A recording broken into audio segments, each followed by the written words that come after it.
కాకినాడ రూరల్లో పొలాల మధ్య మళ్లీ మంటలు. ఓఎన్జీసీ గతంలో లీజుకు తీసుకున్న ఖాళీ స్థలంలో ఈ ఘటన జరిగింది.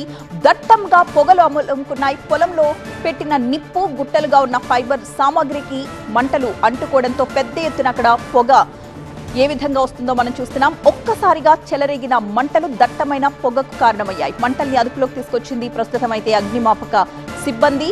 కాకినాడ రూరల్లో పొలాల మధ్యలో ఈ విధంగా మంటలంటుకున్నాయి. ఓఎన్జీసీ గతంలో లీజుకు తీసుకున్న ఖాళీ స్థలంలోనే ఈ ఘటన జరిగింది. అక్కడ పొగలు ఆ చుట్టుపక్కల ప్రాంతాలంతా కూడా దట్టంగా అలుముకున్న దృశ్యాలు మనం చూస్తున్నాం.